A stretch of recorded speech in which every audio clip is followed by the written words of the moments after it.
E aí, pessoal, tudo bem? Você está se preparando para o Enem desse ano?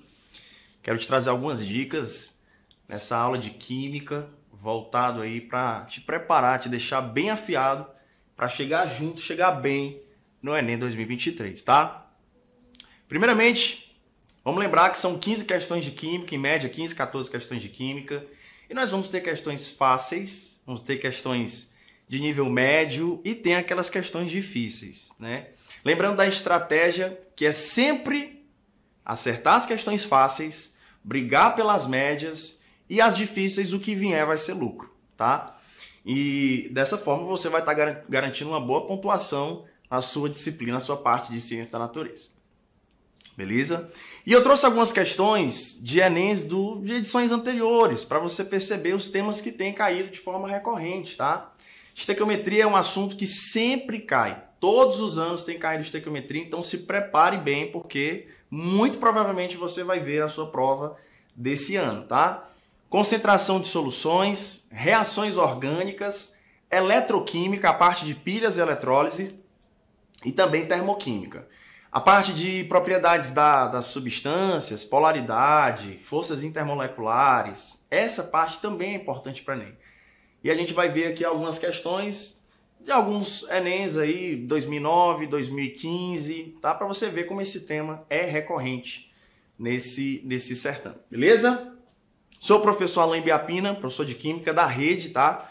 Sou professor do Estado e nós vamos trabalhar com algumas questões de Físico-Química e Química Orgânica também, tá? Separei também umas questões de Química Geral para você se preparar bem para esse Enem 2023, tá? O primeiro tema que a gente vai trabalhar é sobre metal de sacrifício. É um tema que caiu no Enem 2020, perdão, no Enem 2012, tá? Já tá aí com 10 anos que esse tema caiu, mas vira e mexe aparece, tá? Então se prepare bem, porque é um tema bem famosinho no nosso Enem, beleza? Para falar de metal de sacrifício, a gente tem que falar um pouquinho de eletroquímica, que é a parte da química que estuda as reações que geram corrente elétrica e o contrário. A gente também estuda na eletroquímica a corrente elétrica provocando uma reação química.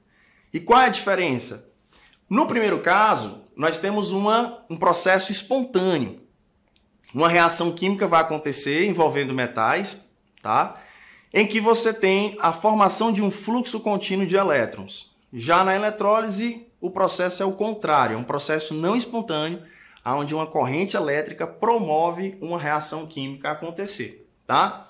E o Enem sempre trabalha com situações em que o aluno tem que interpretar fenômenos, propor intervenções e até relacionar causa e efeito, tá? Uma situação pode causar tal problema e o que é que pode ser feito para amenizar ou evitar esse problema. O Enem adora trabalhar com questões desse tipo, beleza? Muito bem. O boato de que os lacres das latas de alumínio teriam um valor comercial, um alto valor comercial, levou muitas pessoas a juntarem esse material na expectativa de ganhar dinheiro em sua venda. As empresas fabricantes de alumínio esclarecem que isso não passa de uma lenda urbana, pois ao retirar o anel da lata, dificulta-se a reciclagem do alumínio. Como a liga do qual é feito o anel contém alto teor de magnésio, se ele não estiver junto com a lata, fica mais fácil ocorrer a oxidação do alumínio no forno. A tabela apresenta as semi-reações e os valores de potencial padrão de redução de alguns metais, tá? Então ele mostra aqui as semi-reações de redução junto com seus potenciais de redução. Com base no texto e na tabela, que metais poderiam entrar na composição do anel das latas com a mesma função do magnésio, ou seja, proteger o alumínio da oxidação dos fornos e não deixar diminuir o rendimento da sua reciclagem. Então esse tema é metal de sacrifício, certo? E o que seria esse metal de sacrifício?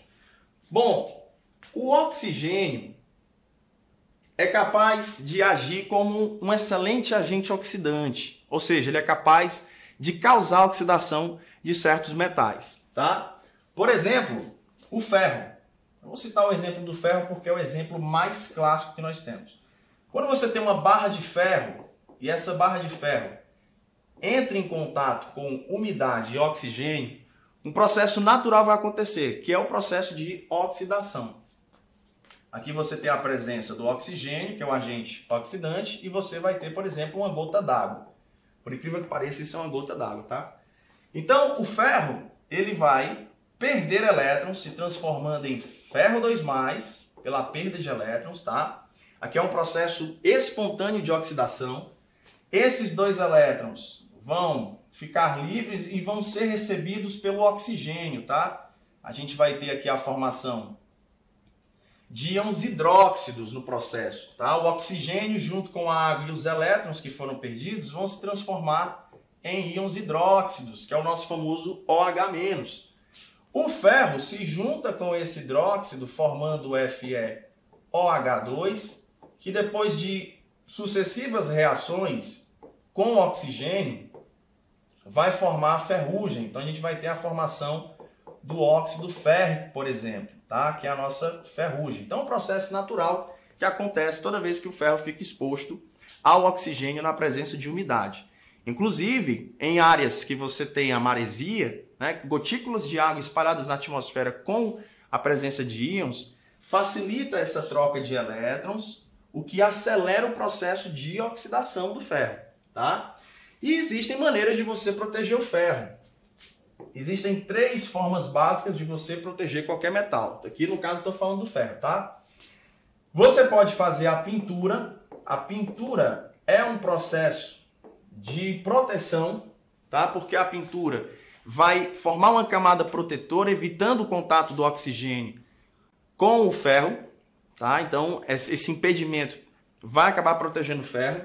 Nós temos o processo de galvanização, que é um processo em que você vai revestir aquele metal com outro metal. Então você vai usar um metal para fazer uma cobertura, vai cobrir toda aquela peça e esse metal vai evitar o contato do oxigênio com o ferro que você quer proteger, né? Então acho que você já deve ter ouvido falar de cromação, por exemplo, né? Guidão de bicicleta ou então para-choque de um carro cromado nada mais é do que uma superfície de cromo que é formada sobre aquela peça. Para, além de dar aquele tchan, aquele aspecto legal, né, você também vai ter a proteção da peça, tá bom? E a outra forma de proteger o ferro consiste em você utilizar um metal de sacrifício, certo? O metal de sacrifício, ele é usado, por exemplo, para proteger o casco do navio e também para proteger tanques de combustível enterrado lá nos postos de combustível. Nós colocamos um metal que, como o próprio nome já diz, vai ser oxidado no lugar do ferro. Então ele é chamado de metal de sacrifício porque ele vai ser corroído no lugar do ferro, evitando que o ferro seja oxidado. Então nos cascos do navio é muito comum colocar peças de metal que com o tempo vão se oxidando e periodicamente tem que ser trocado. No caso do tanque, que fica enterrado nos postos, também associado ali é colocado um metal que vai proteger esse tanque. Porque caso aconteça uma oxidação, aquele ferro vai ser corroído e a gasolina vai se perder. Além de ter o prejuízo econômico, a gente vai ter também um impacto ambiental negativo, porque o lençol freático e o solo vai ser contaminado com substâncias hidrocarbônicas, né? Então o metal de sacrifício ele serve para isso, ele serve para proteger o metal. E ele é conectado diretamente à peça que você quer proteger, mas tem um único requisito para que o metal sirva, funcione como metal de sacrifício. Ele tem que ser mais fácil de ser oxidado, tá? Ele tem que ter uma tendência a se oxidar mais fácil do que aquela peça que eu quero proteger, tá certo? E a gente vê essa tendência a partir do que nós chamamos de potencial padrão de redução. Toda questão ela fornece o potencial padrão de redução. O aluno não tem que decorar. O potencial padrão de redução é uma tendência que o metal tem a sofrer redução. Tá certo? Então, todos os metais têm uma certa tendência a sofrer redução e nós medimos isso por meio do chamado potencial padrão de redução, que é fornecido na questão, o aluno não tem que saber, decorado, certo? Olha só, vou colocar aqui como saldo. O que vai acontecer? A questão te forneceu esses potenciais, tá? O potencial é medido em volts, porque nós usamos um voltímetro para poder comparar essas tendências de redução. E a questão te dá aqui as semi-reações de redução. Deixa eu falar aí o que é reduzir e o que é oxidar. O processo de redução consiste em ganho de elétrons. Uma espécie química recebe elétrons e se transforma em uma substância que tem uma carga elétrica menor. Geralmente, a gente ganha elétrons, né? O metal, o cátion ganha elétrons para poder ser reduzido a metal elementar. Então, por exemplo, todas essas equações que foram dadas aqui na questão são equações de semi-reação de redução, tá? O lítio recebe um elétron e se transforma em lítio metálico. O potássio recebe elétron, o íon potássio recebe elétron e se transforma no potássio metálico. Então, aqui são reações de redução, que é quando o cátion recebe elétrons e se transforma em um metal elementar. O processo oposto, em que o metal cede elétrons, tá? Aí já é o processo de oxidação, tá? No processo contrário. Por exemplo, se o lítio se transformasse em lítio mais pela perda de um elétron, já seria um potencial, já seria um processo de oxidação, tá certo? E para ser o metal, para a gente poder usar o metal de sacrifício, nós precisamos de um metal que sofra esse processo de oxidação mais facilmente. Ou seja, ele tem que ter um potencial de oxidação elevado. E quando o metal tem um potencial de oxidação elevado, o seu potencial de redução é baixo. Em outras palavras, um metal de sacrifício ele tem que ter um potencial de redução menor do que o metal que eu preciso utilizar. Repetindo, o metal de sacrifício ele tem que ter um potencial de redução menor do que o metal que eu quero proteger. Se a gente voltar para a questão, nós vamos ver que o magnésio é utilizado na proteção do alumínio. Aquele lacrezinho que fica para a gente poder abrir é feito de magnésio e a lata é feita de alumínio, certo? Então, a questão quer saber que outro metal pode ser utilizado no lugar do magnésio para proteger o alumínio. Então, você vai ter que olhar aqui na sua tabela dos potenciais de redução, que metais podem ser utilizados para proteger o alumínio, tá?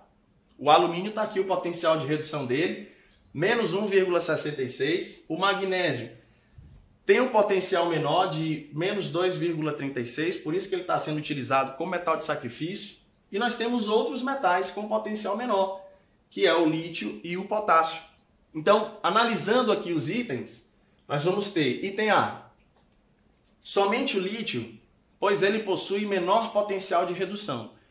Bom, a metade do item está correto, né? O lítio ele tem um potencial de redução menor do que o magnésio, ele vai poder sim servir como metal de sacrifício, mas não só o lítio, né? O potássio também. Somente o cobre, pois ele possui maior potencial de redução. Não, o potencial de redução do cobre por ser maior, ele vai tender a sofrer redução e não vai sofrer oxidação. E a gente quer que o metal sofra oxidação no lugar do alumínio, tá bom?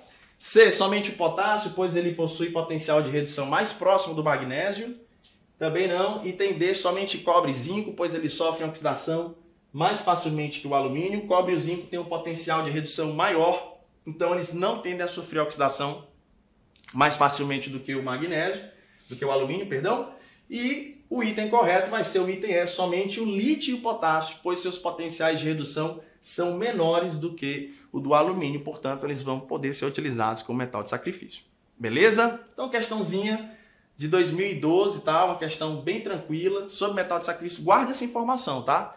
Para ser usado como metal de sacrifício, o metal ele tem que ter um potencial de redução mais baixo do que o metal que eu quero proteger. Ou um potencial de oxidação mais alto. Ele tem que ter uma chance de se oxidar maior do que aquele metal que eu quero proteger. Beleza? E detalhe, nas questões é muito comum eles fornecerem um potencial de redução. Potencial de redução é a tendência que o metal tem em sofrer redução. Quanto maior o potencial de redução, mais chance ele tem de sofrer redução. Tá certo? Então essa foi a nossa questão, uma questão de nível fácil para médio, tá? Uma questão assim que você tem que responder, tem que acertar, uma questão que te garante uma pontuação boa, tá? Então, a questão fácil, média, é uma questão que vai te gerar uma pontuação bem legal, beleza?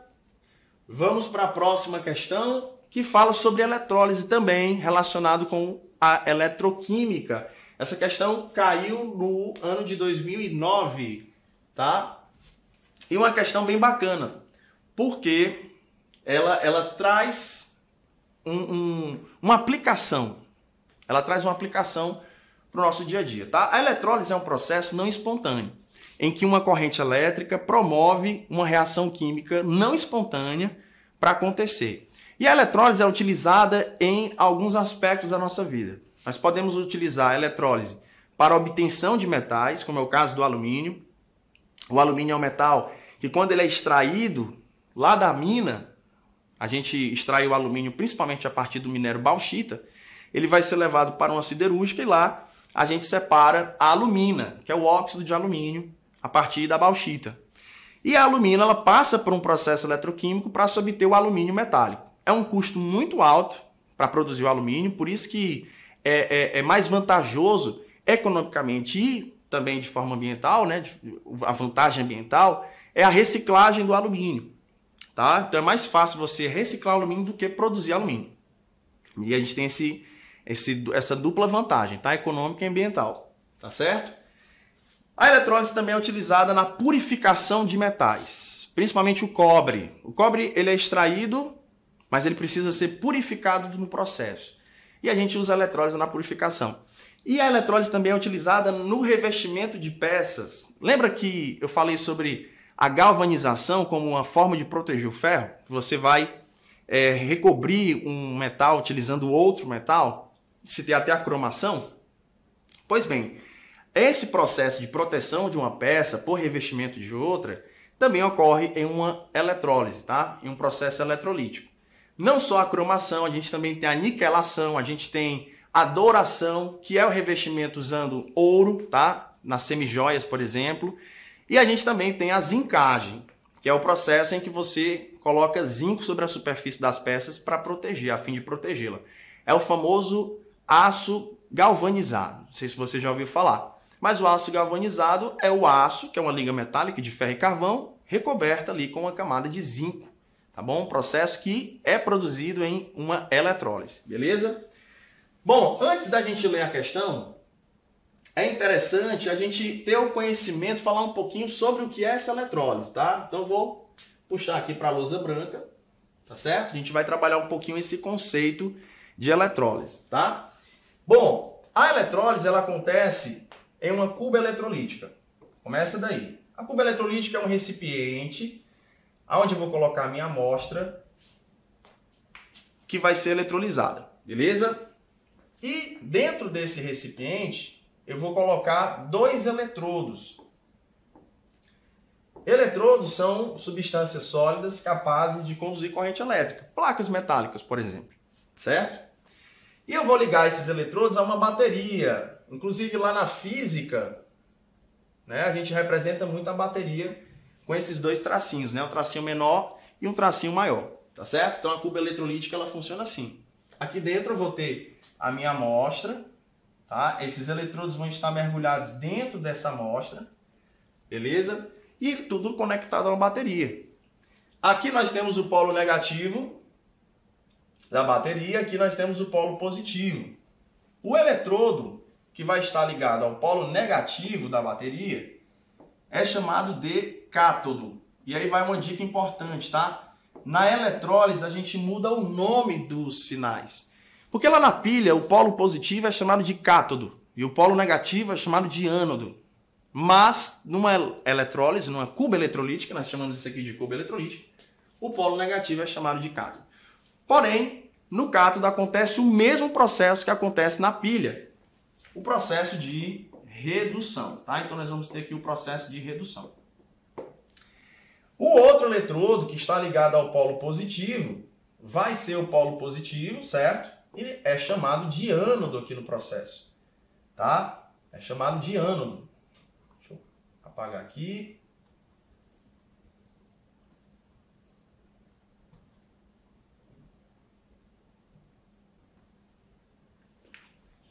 Vou selecionar a borracha aqui. Pronto, muito mais prático. Então, você vai ter aqui o ânodo. Muito bem. Que é o ânodo. Tá? E no ânodo acontece o processo de oxidação, galera. Nós vamos ter aqui um processo chamado de oxidação. Assim como acontece lá na pilha, tá? Assim como acontece na pilha, no ânodo também vai acontecer a oxidação, certo? Então esse é o esquema de funcionamento de uma eletrólise, tá? Bateria, eletrodos mergulhados na solução. E essa questão ela vai abordar o processo de purificação do cobre, certo? E como é que funciona esse processo de purificação? O cobre, quando precisa ser purificado, porque quando ele é extraído da mina, né, e levado a uma siderúrgica, ele apresenta um grau de porcentagem de cobre baixo. O ideal é que o cobre chegue a 99% de pureza, tá? E esse cobre que é extraído, por exemplo, de minérios como a pirita, ele não apresenta essa pureza, não apresenta esse grau de pureza, beleza? Então eu preciso ter esse grau de pureza aqui. Então como é que funciona o processo de purificação do cobre?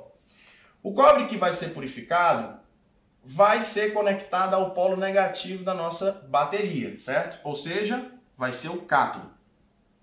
Do outro lado, eu vou ter também uma peça de cobre, sendo que com a menor porcentagem de pureza. Vou colocar aqui, ó, cobre impuro. Tá? Esse aqui vai ser o cobre impuro. Uma porcentagem de pureza muito baixa. No cátodo vai ficar o nosso cobre mais puro. Certo? Eu vou colocar aqui cobre puro para dar a ideia de que é esse cobre que vai ser obtido aqui com a pureza maior. Tá? Muito bem. Ambas as placas metálicas vão estar mergulhadas em uma solução de cobre 2+, ou seja, eu preciso ter um eletrólito aqui dentro dessa cuba eletrolítica, tá? Então, é comum a gente utilizar sais que apresentem o mesmo cátion de mesma espécie que o metal, tá? Então, eu vou colocar aqui sulfato de cobre.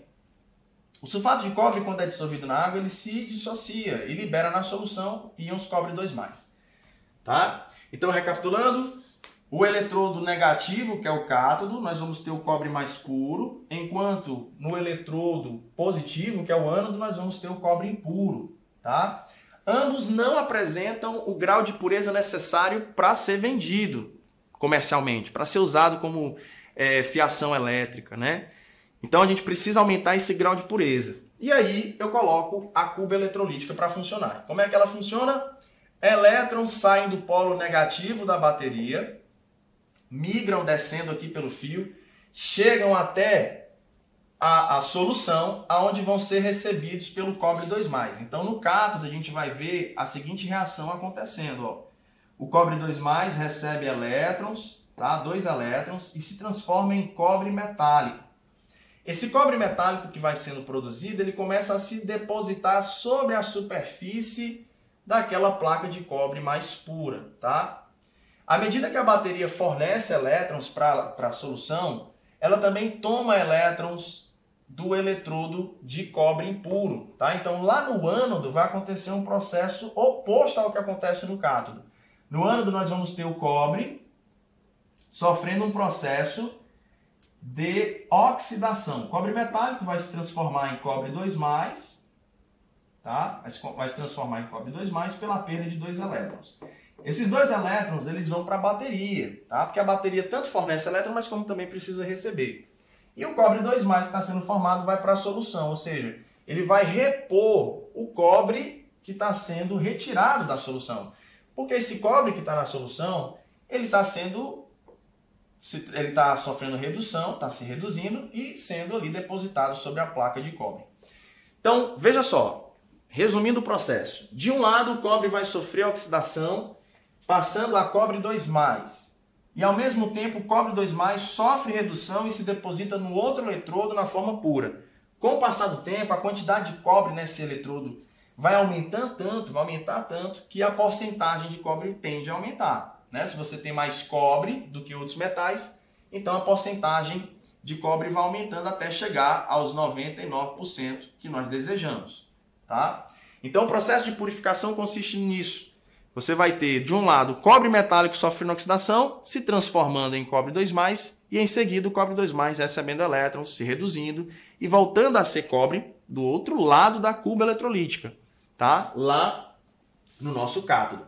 O interessante é que esse cobre impuro, ele vai ter alguns metais presentes, né? Você pode ter prata, você pode ter platina, você pode ter chumbo, você pode ter ouro, mas você pode ter também metais menos nobres, você pode ter magnésio, você pode ter zinco e etc. O que acontece com esses metais que estão misturados com o cobre, formando ali a nossa placa de cobre impuro? Alguns metais sofrem oxidação e também vão para a solução, assim como o cobre 2+. São os metais mais reativos, como magnésio e zinco. Já os outros metais não sofrem oxidação e vão, devido à ação da gravidade, se desprendendo da placa e se acumulando aqui na parte de baixo da nossa cuba eletrolítica, formando uma mistura de metais nobres que nós chamamos de lodo anódico.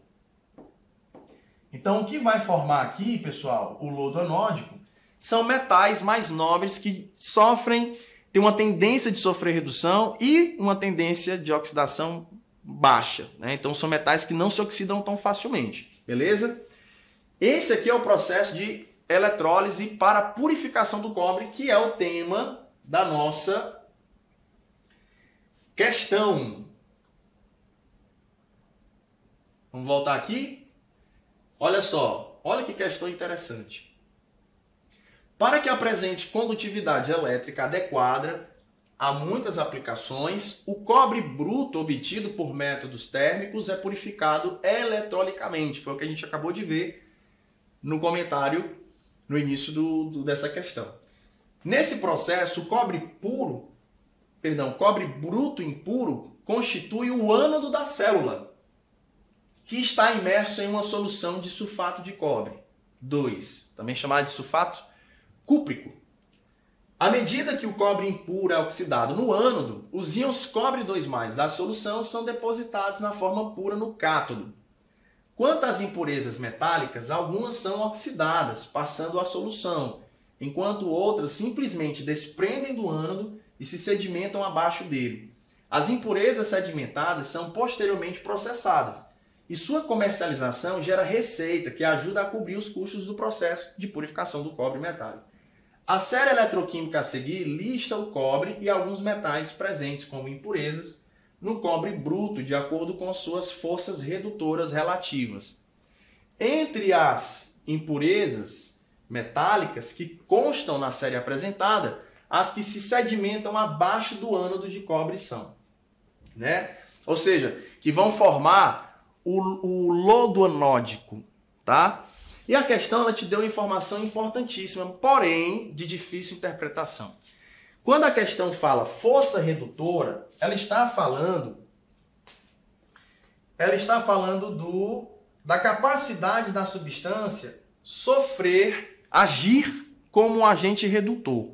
Olha só, quando a questão fala em força redutora, ela está falando de uma força, de uma capacidade da substância agir como agente redutor, certo? Ele diz o seguinte, ó, o zinco, ele tem uma força redutora maior do que o níquel, ou seja, ele age como agente oxidante melhor, quer dizer, como agente redutor melhor, tá? O níquel é mais forte do que o chumbo, ele tem uma força redutora maior do que o chumbo, significa que o níquel ele age como agente redutor muito melhor.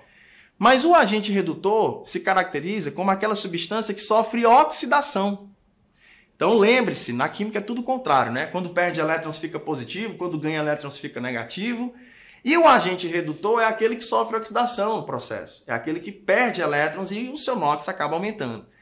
Então quando ele compara a força redutora, ele está falando de força, de capacidade de agir como agente redutor. Olha que legal. Então o zinco, ele age como agente redutor melhor do que o níquel, ou seja, ele se oxida melhor do que o níquel se oxida melhor do que o chumbo e assim por diante. A questão está te dando aqui, pessoal, em outras palavras, o potencial padrão de oxidação. Ele está te dizendo quem é que se oxida melhor. E nós vimos que no processo de purificação, o cobre é oxidado. O cobre chega a ser oxidado. Ele é oxidado, vai para a solução e lá a solução sofre redução e se deposita no cátodo. Quais são os outros metais que podem sofrer oxidação também? Aqueles que têm um potencial de oxidação mais elevado. Aí nós temos o chumbo, o níquel e o zinco. Então, como eles agem como agente redutor de forma mais forte, eles acabam, então, tendo a tendência de ser agente redutor. Os metais que não vão sofrer esse processo de oxidação são o ouro, platina e a prata, né? Considerados metais nobres. Portanto, o item correto para essa questão vai ser o item B. Perceba vocês que nessa questão também exige do aluno a interpretação dos símbolos dos elementos, né? O aluno também tem que manjar um pouquinho de tabela periódica, porque ele tem que saber que o símbolo do ouro é AU, que o símbolo da platina é PT e o símbolo da prata é AG. Beleza? Então, uma questão bem tranquila, bem legal, falando sobre eletroquímica.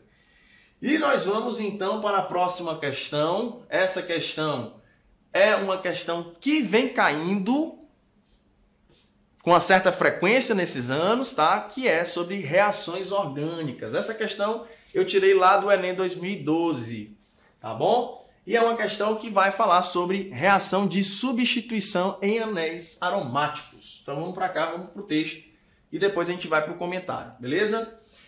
Bom, o benzeno é um hidrocarboneto aromático presente no petróleo, no carvão e em condensados de gás natural. Seus metabólitos são altamente tóxicos e se depositam na medula óssea e nos tecidos gordurosos. O limite de exposição pode causar anemia, câncer e distúrbios do comportamento. Em termos de reatividade química, quando um eletrófilo se liga ao benzeno, ocorre a formação de um intermediário, o carbocátion. Por fim, ocorre a adição ou substituição eletrofílica. Com base no texto e no gráfico do processo de reação, da reação apresentada, as estruturas químicas encontradas em 1, 2 e 3 são respectivamente. Bom, aqui nós vamos ter um processo de substituição do anel aromático, certo? Nesse processo, o hidrogênio vai ser substituído aqui. Então, deixa eu ativar aqui, ó. Nesse processo, o benzeno vai sofrer uma reação de substituição. Aqui o benzeno, que vai sofrer substituição. Como é que é esse processo de substituição? De forma geral, tá? O processo acontece da seguinte forma, de forma bem resumida, certo? Sem os detalhamentos. O bromo, ele vai se combinar com hidrogênio. Um dos bromos vai se combinar com hidrogênio, tá? Formando aqui o HBr. E o outro bromo se liga ao carbono que perdeu esse hidrogênio. Então você vai ter a formação, por exemplo, do bromobenzeno, tá? Aqui nós temos um processo de substituição, e essa substituição é uma substituição eletrofílica, tá? No processo nós vamos ter o meu benzeno reagindo com um BR2 e um catalisador, certo? Como é que acontece? Aqui é a forma geral que a gente costuma representar para os alunos para ele prever quem são os produtos que vão ser formados, tá? Mas essa questão, ela tem um nível mais alto, porque ela exige que o aluno tenha a interpretação de como acontece as etapas, como acontece o passo a passo, certo? E, detalhadamente, o que acontece é o seguinte. O BR2, que é o BR ligado ao BR, vai ter a sua ligação rompida de forma desigual. Um dos bromos se combina ao catalisador. E o outro bromo que vai ser liberado dessa quebra da ligação é um íon positivo. Tá? Vai ser um íon positivo nesse processo. Então acontece uma quebra da ligação, essa quebra desigual. Vamos lembrar que isso aqui é uma ligação covalente. É um compartilhamento de elétrons. Tá? Um par de elétrons está sendo compartilhado. O catalisador vai quebrar essa ligação, fazendo com que um bromo saia negativo e fique associado ao catalisador, e o outro bromo saia positivo. Esse bromo que está positivo, ou seja, perdeu elétrons, é chamado de eletrófilo. Por que eletrófilo? Se a gente for analisar o radical, a palavra eletrófilo, eletro vem de elétrons, filo quer dizer afinidade. Então nós temos uma espécie eletrofílica, ou seja, que gosta de elétrons. Isso acontece porque o bromo é um cátion. O bromo é uma espécie química que está carente de elétrons. Então, ele vai ter afinidade por elétrons. E é aí que entra o início da nossa reação. Tá? Esse bromo que foi produzido, ele vai acabar se ligando ao anel aromático. Tá? O Br+ aqui, louco por elétrons, vai atacar uma ligação dupla. Certo? Vai atacar a ligação dupla, formando aqui uma nova ligação. Vou atacar, o bromo vai se ligar aqui, onde já tem o hidrogênio, e essa ligação ela vai ser desfeita, fazendo com que o meu carbono, nessa posição, aqui embaixo, com a perda dessa ligação, fique positivo. Ou seja, a questão foi descrevendo, ó, vai ter primeiro a formação de um carbocátion. Quando o bromo toma os elétrons da ligação π para estabelecer uma nova ligação, essa ligação aqui ela deixa de existir. E o carbono que perdeu essa ligação dupla, essa ligação π, acaba ficando eletricamente positivo. É a formação do nosso carbocátion. Tá? Então, inclusive vou desenhar aqui para ficar bacana.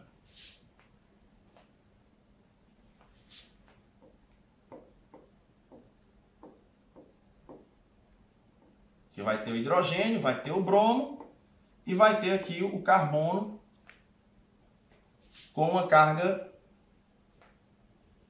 positiva, porque perdeu elétrons. Então, formação do nosso carbocátion. Geralmente essas espécies químicas são menos estáveis, portanto apresentam um grau energético mais elevado. No gráfico ele aparece mais aqui em cima, tá? Mas depois nós vamos ter a formação de dois produtos, que a questão disse.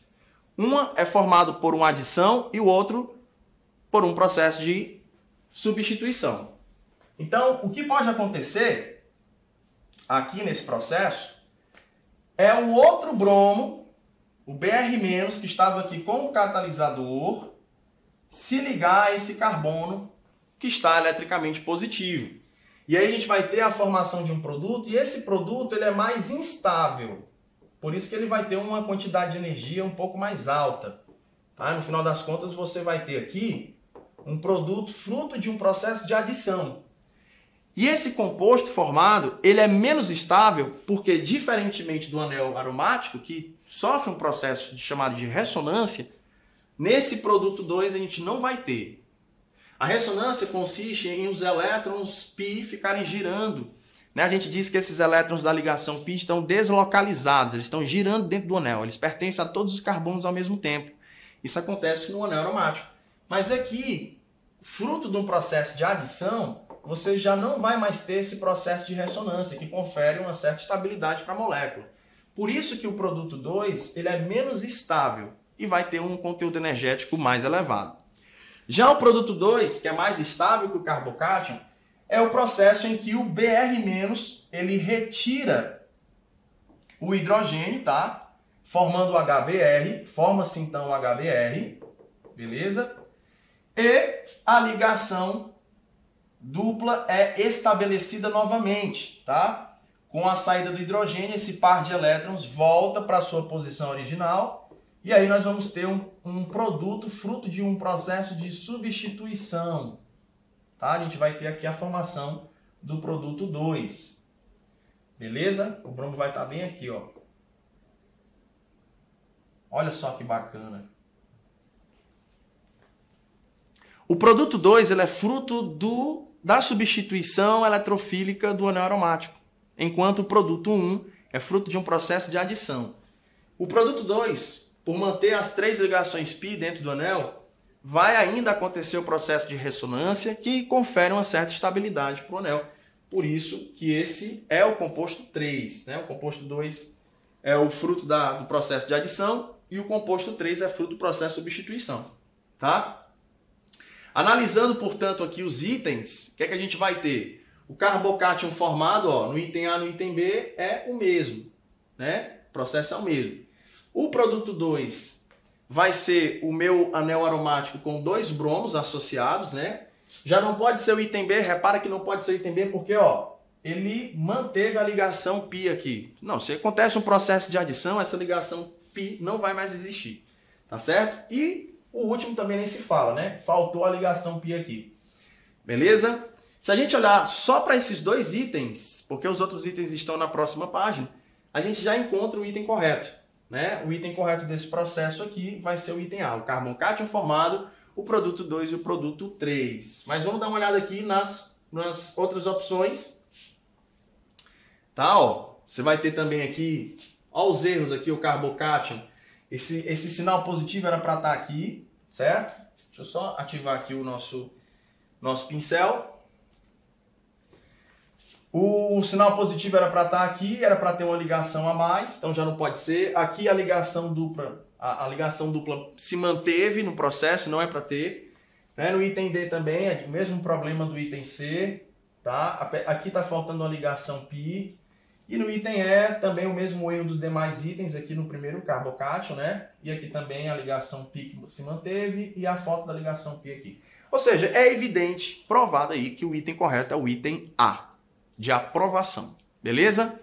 Bom, galerinha, então chegamos ao fim da nossa aula, uma aula bem específica, tá? A ideia aqui era trazer questões de um nível mais alto para que você possa se preparar bem. Lembrando que você tem o dever de acertar as questões fáceis, lutar pelas médias e as difíceis, o que vier é lucro. E aí você vai ter uma pontuação muito boa. Porque não adianta você ter uma pontuação muito boa, você acertar as questões difíceis e errar as fáceis. O TRI vai entender que você está chutando e a pontuação vai ser menor do que você deveria receber. Então, foca nas fáceis, tenta brigar pelas médias e as difíceis, quanto mais você acertar, melhor. Uma melhor pontuação você vai ter. Eu trouxe questões aqui com um nível bem mais aprofundado para deixar você bem preparado, seguro, para fazer um excelente Enem e garantir a sua vaga na universidade, para que você possa realizar os seus sonhos, tá bom? Estou torcendo por você, professor Alain Biapina. Muito sucesso e até a próxima. Abraço!